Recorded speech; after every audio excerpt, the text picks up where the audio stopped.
AISECT college of technical education Baikunthpur के YouTube channel पर आप सभी का स्वागत है। हमारे लेटेस्ट वीडियोस को देखने के लिए चैनल को सब्सक्राइब करें और बेल आइकन जरूर दबाएं। Good morning students, welcome to the class. आज के सेशन में हम जानेंगे अबाउट इंटरेस्ट कैलकुलेशन। ये जो फीचर है बहुत ज़्यादा इम्पॉर्टेंट है हमारे टैली के अंतर्गत। ये काफ़ी ज़्यादा अलग अलग वैरायटी से हमको करने के लिए मिलता है टैली में। तो चलिए देखते हैं इंटरेस्ट कैलकुलेशन क्या होता है। What is interest? आपने मैथ्स में पढ़ा होगा बचपन में कि इंटरेस्ट जिसे हम ब्याज बोलते हैं। ब्याज मतलब होता है कि मान लीजिए आप किसी से पैसा उधार लेते हैं, एक निश्चित समय के बाद और एक निश्चित दर से हमें उस पैसे को जब फ्यूचर में वापस करना होता है तो वो हमें एक इंटरेस्ट के साथ उसे देना पड़ता है। तो interest is a fee paid for borrowing money और other assets. The amount borrowed is called the principal. The interest is expressed as a percentage rate of the principal for a given time interval. आप कुछ समय के लिए जब किसी व्यक्ति से पैसा उधार लेते हैं तो एक निश्चित समय के बाद जब आप उसे लौटाते हैं तो आपको कुछ परसेंट के साथ उससे लौटाना होता है, जिसे हम ब्याज कहते हैं। Two common types of interest are, हमने पढ़ा था कि सिंपल इंटरेस्ट और कंपाउंड इंटरेस्ट, दो तरीके के इंटरेस्ट होते हैं। इसका फॉर्मूला क्या होता है सिंपल इंटरेस्ट का? आई का मतलब होता है इंटरेस्ट, पी का मतलब होता है प्रिंसिपल जिसे हम मूलधन कहते हैं, आर का मतलब होता है रेट यानी दर, और टी मतलब समय, टाइम। बिजनेस में हम कई कारणों से लोन लेते हैं और लोन देते भी हैं। एक बिजनेसमैन जो है यदि अपने सप्लायर से उधार माल लेता है या उधार पैसे लेता है लोन के रूप में, जाहिर सी बात है बिज़नेस कर रहे हैं क्योंकि ज़्यादातर बिज़नेस जो है हमारा क्रेडिट बेस होता है, इसलिए हमें बाहरी आयामों से या बाहरी सोर्सेज से हमें पैसों की आवश्यकता होती है। लेकिन हमें ये पैसे जो हैं जिसे हम मूलधन कहते हैं एक निश्चित समय के बाद लौटाना होता है और जिस पे हमें ब्याज के साथ हमें इसे रिटर्न करना होता है। In business a business owner faces two condition in terms of interest, when business owner becomes debtor और when business owner becomes creditor. जब बिजनेस ओनर जो है डेटर बनता है यानी देनदार बनता है, यानी उसने जब पैसे या लोन जो के रूप में जो भी धन लिया है तो जब वो लेता है तो उसे हम डेटर कहते हैं।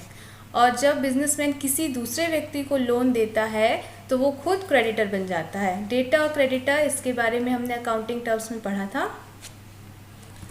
तो चलिए देखते हैं इंटरेस्ट कैलकुलेशन टैली में कैसा होता है। इंटरेस्ट कैलकुलेशन इन टैली, दो तरीके से हम लोग इंटरेस्ट कैलकुलेशन करते हैं यहाँ पर, सिंपल इंटरेस्ट कैलकुलेशन और interest calculation with advance parameters. Simple interest calculation में नॉर्मल हम समय और दर देते हैं, लेकिन एडवांस पैरामीटर के द्वारा हम उसमें कुछ अलग सेटिंग्स, एडवांस सेटिंग्स को करते हैं। Types of techniques applying in interest calculation. आप जो इंटरेस्ट यदि देते हैं या फिर लेते हैं तो जब आप देंगे तो उसमें जो डेट ऑफ एप्लीकेबिलिटी क्या होगी, इसमें इफ़ेक्टिव डेट ऑफ ट्रांजेक्शन क्या होगा, ड्यू डेट ऑफ इनवॉइस या रेफरेंसेस क्या होगा, डेट स्पेसिफाइड ड्यूरिंग एंट्री, ये सारी जो टेक्निक्स है बहुत ज़्यादा इम्पॉर्टेंट होती हैं। इन चारों टेक्निक्स में से आप जिस भी टेक्निक का यूज़ करके इंटरेस्ट कैलकुलेशन लगाना चाहते हैं तो आप उसे लगा सकते हैं। आगे हम देखेंगे प्रैक्टिकल्स में इन चारों का उपयोग करना। नेक्स्ट हम लोग देखते हैं कि इंटरेस्ट कैलकुलेशन को अप्लाई कैसे करते हैं। For interest calculations we have to activate the options and make some ledgers. Interest calculation करने के लिए हमें सबसे पहले न्यू कंपनी बनानी होगी या फिर आप कोई भी एग्जिस्टिंग कंपनी पर काम कर सकते हैं।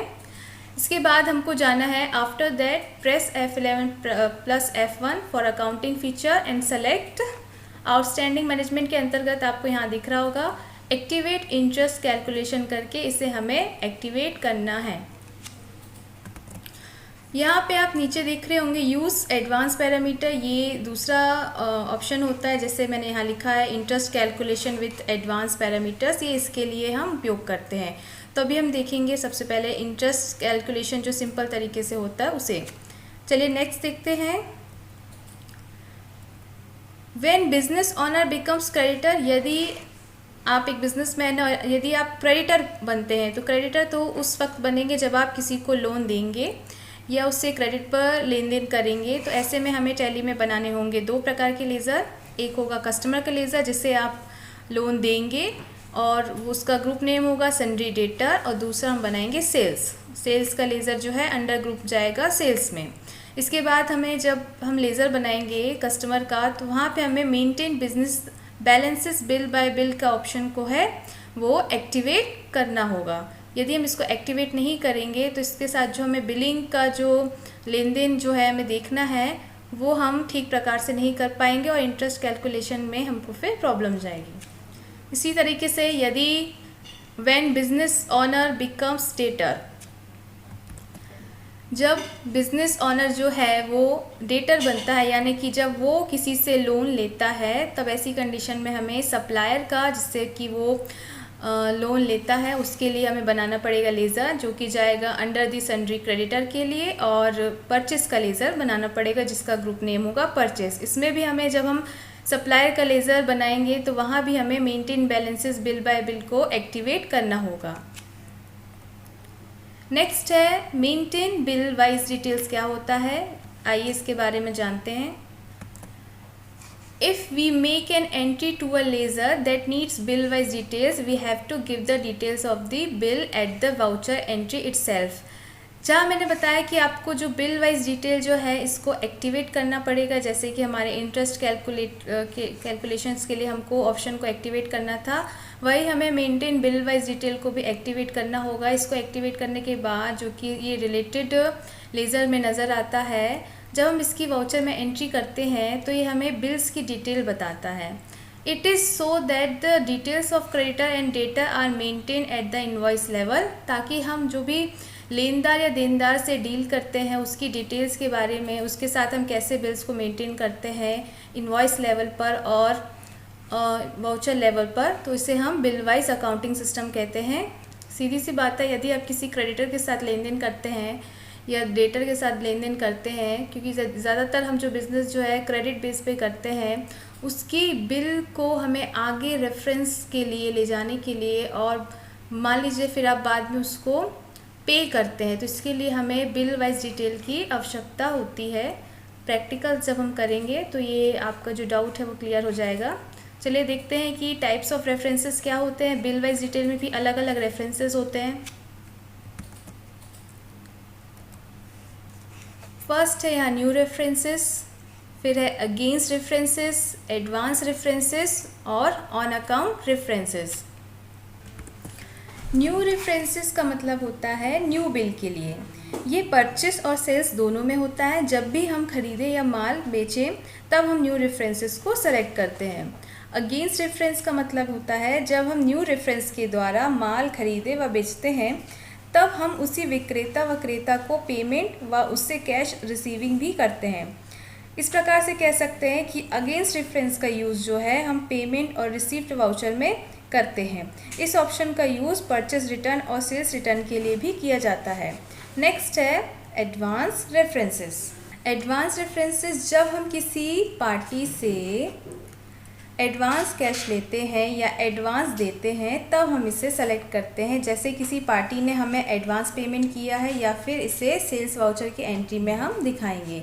ऑन अकाउंट होता है जब हम किसी पार्टी का पैसा रिसीट वाउचर में बैंक के थ्रू लेते हैं तब हम अगेंस्ट रेफरेंस का यूज़ करते हैं, और जब हम उस पार्टी का चेक डिसऑनर होता है तब हम पेमेंट में वापस उसी पार्टी का लेज़र सेलेक्ट करके और बैंक को क्रेडिट करेंगे। इस प्रकार से हमारे ये अलग अलग टाइप्स ऑफ रेफरेंसेस हैं जो अलग अलग तरीके से यूज़ होते हैं।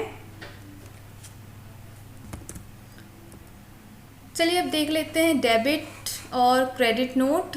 डेबिट नोट और क्रेडिट नोट जो है वो दोनों ही हमारे हमारे लिए इम्पॉर्टेंट है, क्योंकि इंटरेस्ट कैलकुलेशन के वक्त हमें इन दोनों ही वाउचर का यूज़ करना ज़रूरी होगा।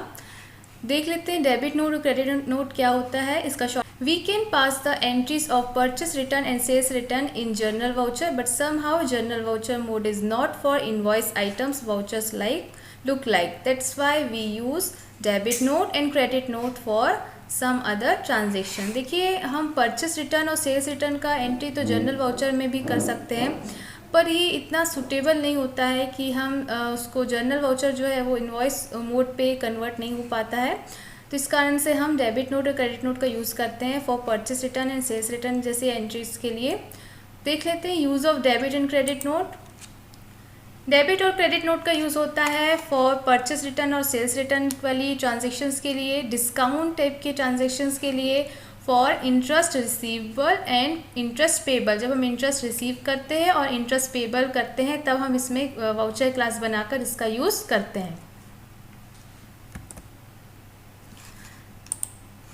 To activate the features, we can use both account feature और inventory feature। डेबिट और नोट और क्रेडिट नोट के लिए हम अकाउंटिंग फीचर, इन्वेंट्री फीचर दोनों में जाके इस ऑप्शंस को एक्टिवेट कर सकते हैं। डेबिट नोट्स का यूज़ स्पेसिफिकली हम परचेस रिटर्न और डिस्काउंट रिसीविंग के लिए करते हैं, और यूज़ ऑफ क्रेडिट नोट्स का हम उपयोग सेल्स रिटर्न और डिस्काउंट पेबल्स के लिए करते हैं। तो इस प्रकार से डेबिट नोट और क्रेडिट नोट, ये सारा जो वाउचर जो है, जब इंटरेस्ट कैलकुलेशन के लिए प्रैक्टिकल करेंगे तब आप देखेंगे कि ये सभी वाउचर्स जो है किस प्रकार से यूज़ होते हैं। मेंटेन बिल वाइज डिटेल का उपयोग हम कैसे करते हैं, इस तरीके से ये हमारे लिए इम्पॉर्टेंट है। सो आई होप आपको ये वीडियो अच्छा लगा होगा। नेक्स्ट वीडियो हम देखेंगे इससे रिलेटेड प्रैक्टिकल्स, इंटरेस्ट कैलकुलेशन से रिलेटेड प्रैक्टिकल्स को हम करेंगे। So thank you for watching this video.